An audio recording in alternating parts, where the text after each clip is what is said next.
네, 안녕하세요. 한동대학교 상담심리사회복지학부 황혜리 교수입니다.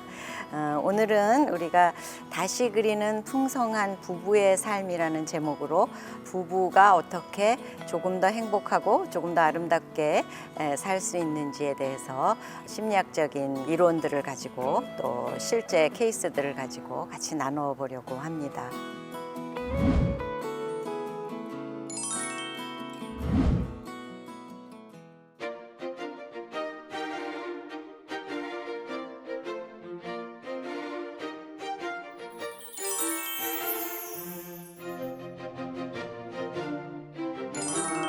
우리가 사랑해서 이렇게 만났고 또 정말 잘 살 줄 알았고 또 잘 살려고 굉장히 애쓰고 있는데 우리 부부는 왜 이렇게 다 많이 불화가 여기저기 정말 많은 그 이야기들이 들려오는 거는 왜 그럴까 이런 좀 생각을 해볼 만하죠. 어떻게 뭐가 어떤 면들이 지금 서로에게 갈등을 만들어서 이렇게 부부가 사는 게 정말 분명히 사랑했는데 그렇죠?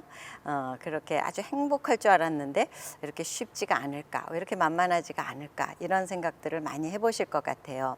그래서 어떻게 그런 부부의 삶을, 관계 개선을 시작해 볼 수 있을까? 어떤 면들을 조금 다르게 생각해 볼 수 있을까? 어떤 면들이 조금 변화되면 우리가 조금 더 행복한 느낌으로 함께 살 수 있을까? 그런 것들을 오늘 다뤄보려고 합니다.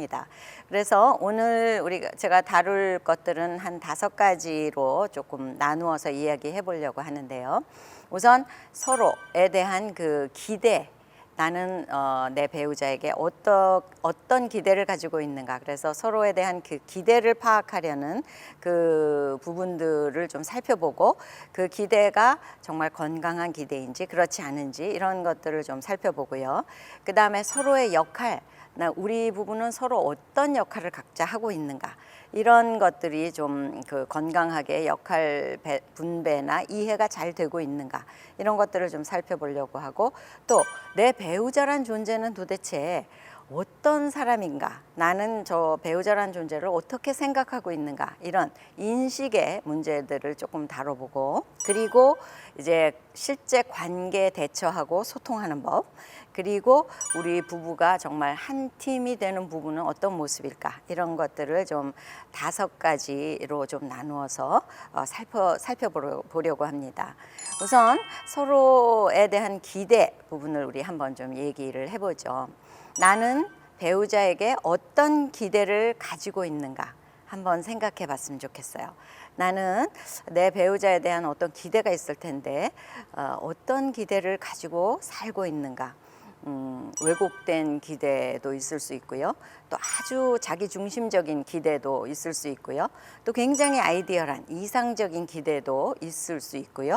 또 정말 현실적인 잘 조율된 그런 기대도 있을 수 있겠죠. 그래서 나는 도대체 어떤 부분은 어떤 기대, 또 뭐 이게 다 한 가지가 아니라 이런 부분은 좀 왜곡된 기대를 가지고, 이런 부분은 좀 나중심적인 기대를 가지고, 이런 부분은 또 아주 현실적인 기대를 가지고 있을 수 있겠죠. 그래서 그런 것들을 좀 살펴보죠.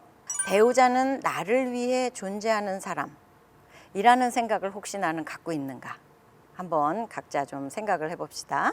배우자는 노동력을 무상으로 제공해야 하는 사람? 혹시 이런 기대를 갖고 있는가? 또 내가 결혼을 하고 배우자를 만난 건 어떤 알게 모르게 나의 좀 삶의 편안함, 신분 상승, 뭐 이런 것들을 좀 가능케 해주기를 기대했나? 이런 생각도 해볼 수 있죠.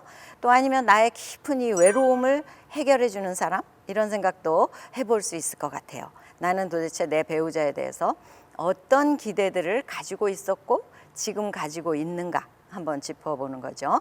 나를 행복하게 만들어 줘야 되는 사람? 혹시 내 배우자는 나를 행복하게 하기 위해서 저기 존재하는 사람? 이런 기대를 하고 있는지, 조금 뭐 여러 가지 이외에도 굉장히 많은 나는 내 배우자에 대해서 어떤 기대를 갖고 있는가를 한번 좀 생각해 보고 짚어보고 만약에 그런 기대가 적절치 않은 기대들이 거기 섞여 있다면 조금 조절해 나갈 필요가 있겠죠. 또 두 번째로는 서로의 기능적 역할 소통을 잘 하고 있는가. 각자 사람은 누구나 역할이 있어요. 그렇죠? 역할이 있는데 그 부부로 또 각자 맡은 역할이 있을 거예요. 이를테면 뭐 가사를 누가 어떻게 해야 된다든지, 또 재정 문제, 또 누가 얼만큼 뭐 돈을 벌어야 되고, 또 자녀 교육은 누가 어떤 식으로, 또 둘이 같이 어떤 식으로 해야 되는지, 또 양가 부모님에 대한 그 돌봄이나 이런 그 도리는 또 누가 어떤 식으로 어떻게 해야 되는지, 이런 서로의 기능적 역할이 있을 거예요, 부부는. 그렇죠? 그런데 그런 거에 대해서 좀 서로 생각해보고 서로 조율하고 타협하고 나누고 분담하고 이런 과정이 없으면 이 역할 자체에 대해서도 서로 다른 기대를 가지고 있기 때문에 또 갈등의 소지가 될 수 있겠죠. 그래서 소통 우선 하고 있는지, 나는 이런 게 좀 힘든 것 같고 나는 이런 거는 원하고 뭐 우리가 이렇게 나누어서 했으면 좋겠고, 이런 이야기들이죠. 그리고 명절에 이를테면 뭐 시집애를 먼저 가는 건지 친정애를 어떻게 가는 건지, 이런 것들을 좀 조율해서 한쪽만 이렇게 막 우기고 뭐 한쪽만 당연하고 이런 거보다는 소통하고 타협하고 또 조율도 하고, 이런 기술들이 필요한 거죠. 또 시기나 상황에 따라 정말 재조정할 수 있는 지혜도 필요해요. 이를테면 아이가 어릴 때, 또 아이가 초등학교 다닐 때, 아이가 뭐 청년이 됐을 때, 이런 것들이 다 또 결혼하고 나갔을 때, 이렇게 이럴 때마다 각자의 역할은, 기능적 역할은 굉장히 달라질 수 있어요. 그래서 그런 것들을 같이 조율하고 소통하는 것 굉장히 중요하겠죠. 그래서 행복한 부부를 어떻게 우리가 행복한 부부의 삶을 만들지, 이런 생각을 항상 잊어버리지 말고, 우리가 만나서 어떤 것들을 좀 변화를 만들어 갈 때 우리가 조금 더 지금보다는 행복할 수 있을까, 조금 더 지금보다는 편안할 수 있을까, 이런 생각들을 늘 하면서 사는 건 굉장히 중요해요. 그런 부분을 의식하고 뭔가 자기 삶을 돌아보고 두 분의 삶을 돌아보는 거는 굉장히 발전적인 그 소지가 있죠. 그런데 그렇지 않고 그냥 하는 대로 하다가 이제는 포기하고 정말 더 이상 가망이 없어 보이고, 그래서 다른 곳에서 어떤 나의 그나마 즐거움을 찾고, 이런 부부들도 상당히 볼 수가 있는데요. 우리가 좀 어디서부터 노력을 해야 되는지를 생각해 볼 필요가 있겠죠. 또 고정 관련보다는 융통성 있는 그 기능적인 협력 관계를 구축한다, 이렇게 얘기를 하는데요. 정말 우리가 뭐 전통적인 그 남성의 역할, 역할, 가장의 역할, 또 아내의 역할, 이런 것들이 사실은 온 나라가 똑같은 것 같지만 어찌 보면 가정마다 굉장히 달라요. 마치 가정마다 한 나라 같아요. 미국과 한국이 다른 것처럼 A라는 아내의 가정과 B라는 남편의 가정이 미국과 한국처럼 다를 수가 있어요. 그렇죠? 그래서 그런 것들이 고정관념을 갖고 서로 자기 거를 우기기 시작하면 이 갈등은 정말 점점 골이 깊어지겠죠. 그래서 이런 기능적인 협력 관계를 정말 소통을 통해서 만들어 가는 것은 참 중요하다. 그래서 우리의 기대는 뭐고 우리의 역할은 뭐고, 이렇게 보다 보니까 사랑만 가지고는 굉장히 성공하기 어려운 게 부부 생활이다. 그렇죠? 굉장히 기능적인 현실적인 문제들이 날마다 생활하는, 그것도 1, 2년이 아니고 정말 몇십 년을 생활해야 되는 이런 생활이 있기 때문에 이런 기술들이 필요하고 이런 노력들이 필요하고, 또 제일 먼저 필요한 건 이런 인식이죠. 그냥 사랑하고 저 사람은 날 위해서 존재할 거야, 이렇게 정말 어린아이 같은 아주 미성숙한 기대를 가지고 결혼을 하게 되면 여러 가지 문제가 그때부터 많이 나올 거라는 생각이 들고, 또 서로 행복하지도 않겠죠.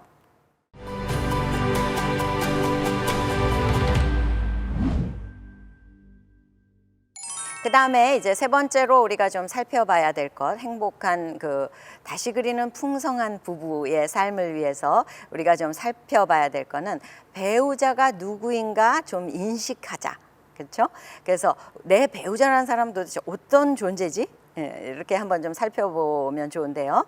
내 배우자는 우선 감정을 가진 사람이다. 네, 배우자는 감정이 있어요. 남자라고 없는 것도 아니고 무던한 아내라고 없는 것도 아니에요. 그래서 감정을 가졌는데 지난번 첫 강의 때 그 자녀 교육할 때 조금 얘기는 했었는데요. 감정은 좋고 나쁨이 없다. 감정은 옳고 그름도 없다. 그래서 그 감정을 그대로 인정해 주는 거가 굉장히 중요하다. 그런 얘기를 했었어요. 그래서 감정을 가졌어요. 남편이 회사에서 일하고 왔는데 직장 상사 때문에 스트레스를 받아서 들어왔어요.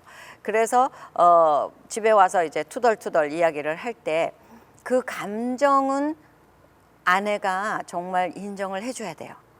어떤 아내가 보기에 남편이 뭔가 잘못한 게 보였어도 평상시에 그 순간의 감정, 남편이 힘든 거에 대해서는 공감을 해주셔야 돼요. 그렇죠? 여보, 당신이 정말 그 상사가 그렇게 해서 많이 힘들구나, 많이 속상하겠다. 이게 이제 그 감정 읽어주기죠. 그래서 아이들에게도 그 감정 읽어주기를 많이 해야 되지만 또 부부간에도 우리가 정말 감정 읽어주기를 많이 해줘야 될 것 같아요. 그래서 그 다음에 이제 해결책은 찾는 거죠. 일단 그 사람이 힘들어할 때, 외로워할 때, 또 뭐 슬퍼할 때, 그래서 슬퍼하고만 있으면 뭐가 달라지냐 이렇게 얘기하는 게 아니라 그 슬픔 자체는 인정을 해줘야 돼요. 정말 많이 슬프구나. 그렇죠? 그런 것들이 그 굉장히 부부의 삶을 풍성하게 해주는데 중요한 역할을 해요. 그래서 감정을 가진 사람이라는 걸 꼭 기억을 하면 좋고요. 배우자가 누구인지 알려면 서로 다른 문화 속에서 살아온 사람이라는 걸 꼭 기억하실 필요가 있어요. 그래서 서로 이해 못하는 거가 참 많겠다. 이런 가정을 하셔야 돼요. 그렇죠? 결혼할 때 아무리 사랑해도 우리는 서로 이해 못할 거가 첫날부터 시작될 거다.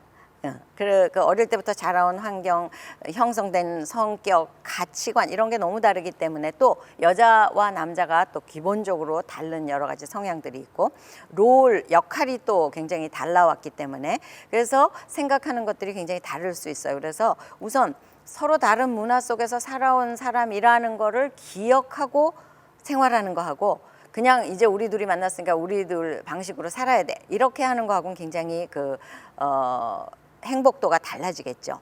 그래서 좀 시간도 필요하고 조율도 필요하고 소통도 필요하고 인내도 필요하고 이렇게 함께 해감이라는 거가 그렇게 만만한 작업은 아니에요. 그렇죠? 또 배우자가 누구인가를 인식하는데 나름 내 배우자는 내가 보기엔 정말 형편없는 부분이 있어. 내가 보기엔 정말 이상한 부분이 있어.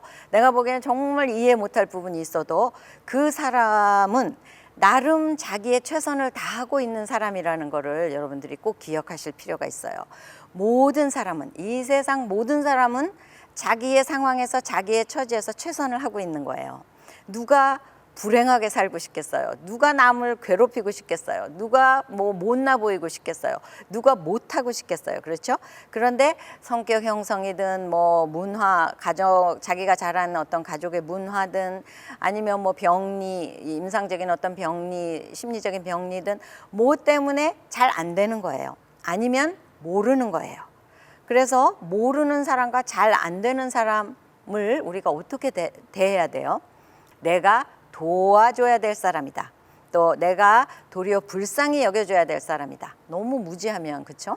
그래서 그런 생각들을 가지고 배우자의 약점이나 또 다른 점을 봐줄 때 조금 두 사람의 관계가 달라질 수 있다고 생각이 들어요.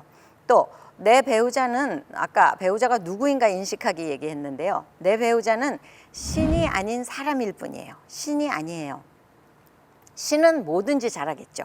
완전한 사람이겠죠. 완전한 어떤 모습을 가졌겠죠. 그러나 내 배우자는 아무리 절세 미인을 만나도 아무리 뭐 식스팩 멋진 그 배우자 남편을 만나도 역시 신이 아니고 부족한 점이 있는 사람일 거다.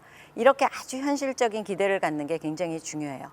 내 배우자는 도대체 내가 너무 이상화해서 기대를 높이 가졌다가 그게 안 되기 때문에 내 중심적인 아주 실망을 하면서 냉랭해진 이런 관계가 아닌가 이런 것들을 좀 짚어보실 필요가 있고요. 그거의 원인은 누구예요? 엄밀히 따지면 나예요. 그렇죠? 내가 바뀌어져야 되는 부분이 있는 거죠. 네.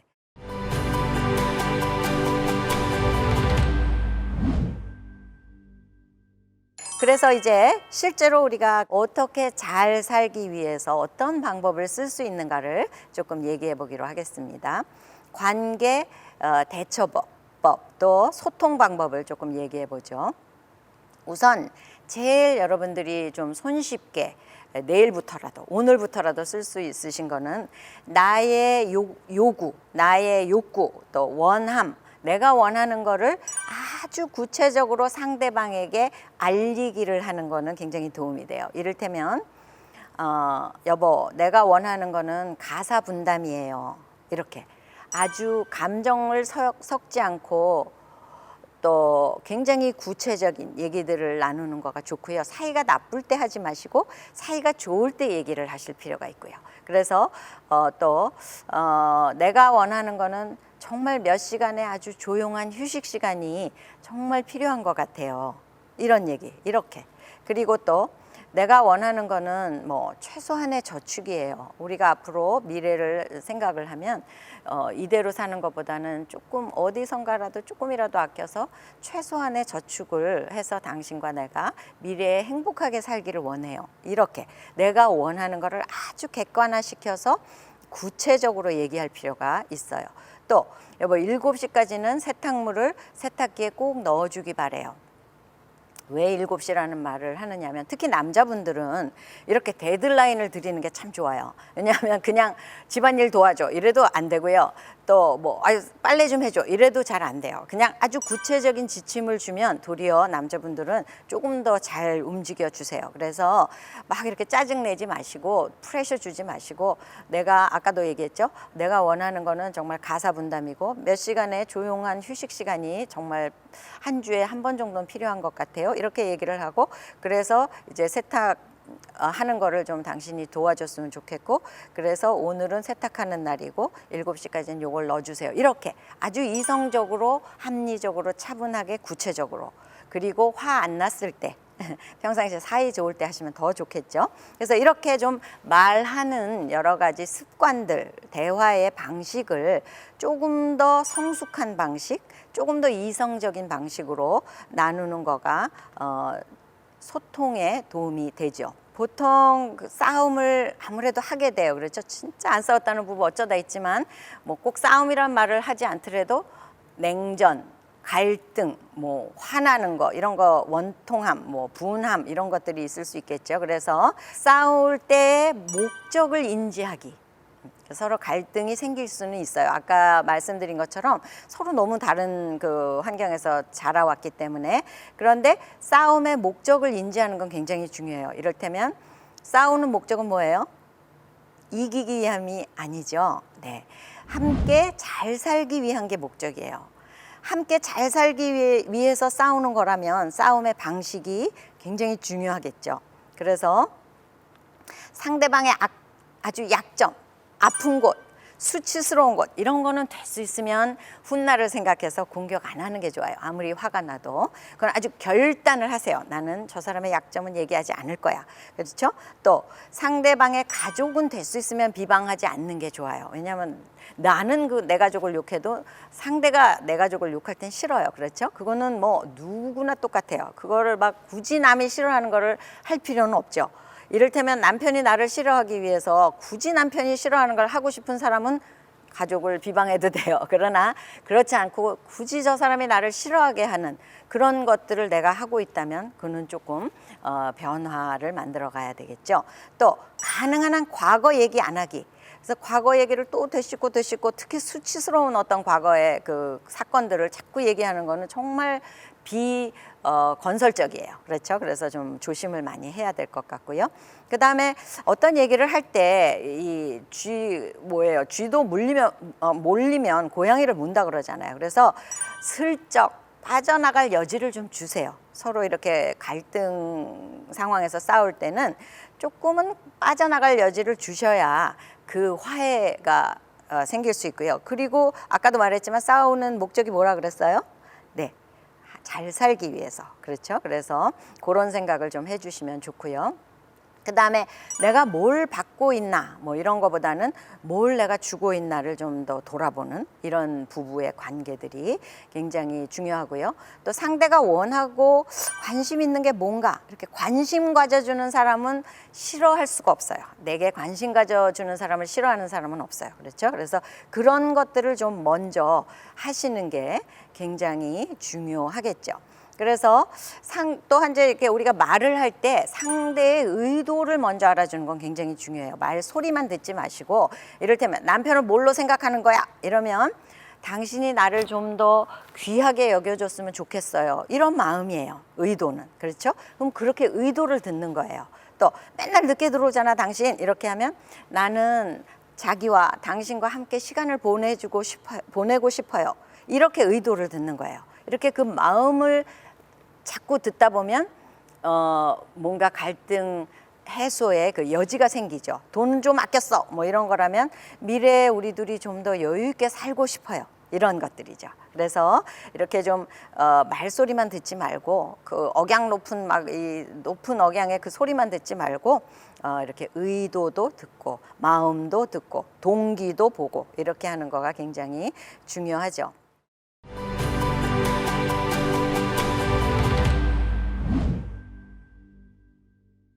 이제 조금 그 마지막으로 우리가 부부는 한 편이다, 한 팀이다.